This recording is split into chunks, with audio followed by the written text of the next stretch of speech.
Hello guys, welcome back to our channel. ఈ వీడియోలో Rashmika Mandanna, Ayushman Khurana act చేసిన తామా మూవీ రివ్యూ చూద్దాం.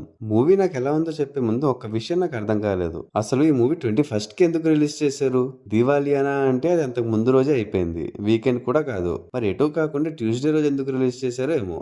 దీనికి రీజన్ మూవీ ప్రమోషన్స్ లో ఏమైనా చెప్పారేమో, మరి నేనైతే అంతగా ఫాలో అవ్వలేదు. ఓకే, ఇంకా మూవీ విషయానికి వస్తే నాకైతే అంతగా నచ్చలేదు భయ్యా.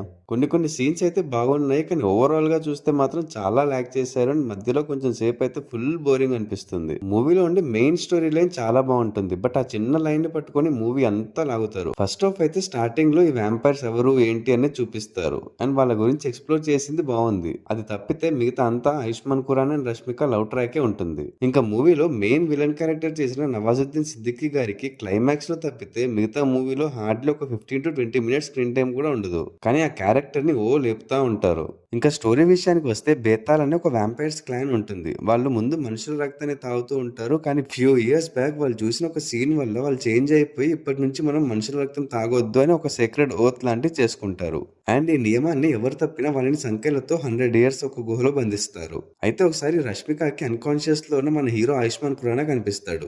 వ్యాంపైర్స్ కి హార్ట్ బీట్ ఉండదు కాబట్టి హీరో హార్ట్ బీట్ విని తనకి అట్రాక్ట్ అవుతుంది, ఆల్సో తనని సేవ్ చేస్తుంది. ఈ హార్ట్ బీట్ అనేది చాలా ఇంపార్టెంట్ ఈ మూవీలో. ఇంకంతే, ఆ తర్వాత మూవీ అంతా వీళ్ళ లవ్ స్టోరీయే మేజర్ పోర్షన్ ఉంటుంది. మధ్యలో వేరే సీన్స్ కూడా ఉంటాయి, కానీ అవి ఇలా వచ్చి అలా వెళ్ళిపోతాయి. బట్ పరేష్ రావల్ గారి కామెడీ మాత్రం చాలా బాగుంటుంది. సో ఇంకా సెకండ్ హాఫ్ లో హీరో కూడా వ్యాంపైర్ గా చేంజ్ అయిపోతాడు, అండ్ మధ్యలో ముంజియా బేడియా కనెక్షన్స్ చూపిస్తారు. ఆల్సో బేడియా అండ్ బేతాల్ ఇద్దరు బద్ద శత్రువులు అని చెప్తారు. సో ఇంకా ఫైనల్లీ విలన్ దగ్గరికి వెళ్లి తనని డిఫీట్ చేసేస్తాడు. సో ఈ స్టోరీలో ఆ లవ్ ట్రాక్ ని కొంచెం తగ్గించి హీరో వ్యాంపైర్ గా ఉన్నప్పుడు తన పవర్స్ ని యూజ్ చేయడం, లేదా బేతాల్ క్లాన్ ని ఇంకా కొంచెం ఎక్స్ప్లోర్ చేయడం లాంటివి చేస్తుంటే కొంచెం ఇంట్రెస్టింగ్ గా ఉండేది. ఇంకా పర్ఫార్మెన్సెస్ విషయానికి వస్తే ఆయుష్మాన్ ఖురానా ఓకే అనిపించింది.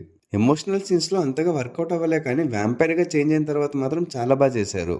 రష్మిక అయితే చాలా బాగా చేశారు. వ్యాంపైర్ గా యాక్ట్ చేయడం కొంచెం డిఫికల్ట్ టాస్కే, బట్ రష్మిక చాలా బాగా పోర్ట్రేట్ చేశారని చెప్పొచ్చు. ఇంకా నెక్స్ట్ నాకు మూవీలో బెస్ట్ పర్ఫార్మెన్స్ అయితే పరేష్ రావల్ గారు.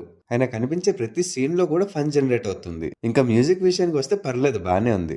మరీ వర్స్ట్ గా అయితే ఏం లేదు. కొన్ని సీన్స్ లో అయితే బీజిఎం చాలా బాగుంది. అండ్ ఈ మూవీలో 2 ఐటమ్ సాంగ్స్ ఉంటాయి. అందులో నూరా ఫతేహి సాంగ్ కొంచెం బాగుంది, అండ్ లాస్ట్ లో కూడా రష్మికతో ఒక స్పెషల్ సాంగ్ ఉంటుంది. మూవీ ఎండింగ్ లోనే నెక్స్ట్ మూవీకి హింట్ ఇస్తారు. సో పోస్ట్ క్రెడిట్ సీన్స్ లాంటివి అయితే ఏం లేవు. ఓవరాల్ గా మూవీ అయితే జస్ట్ యావరేజ్ ఉంది నాకైతే. ఈ మూవీకి నేను ఇచ్చే రేటింగ్ 2.5/5. మీరు ఈ మూవీ ఆల్రెడీ చూసేస్తుంటే మీకు ఎలా అనిపించిందో కమెంట్స్ చేసి చెప్పండి. అలాగే మన ఛానల్ని ఇంకా సబ్స్క్రైబ్ చేసుకోకపోతే వెంటనే సబ్స్క్రైబ్ చేసుకుని నోటిఫికేషన్స్ ఆన్ లో పెట్టుకోండి. అండ్ ఈ వీడియో కనుక మీకు నచ్చినట్టయితే లైక్ చేసి మీ ఫ్రెండ్స్ అండ్ ఫ్యామిలీ మెంబర్స్ కి షేర్ చేయండి.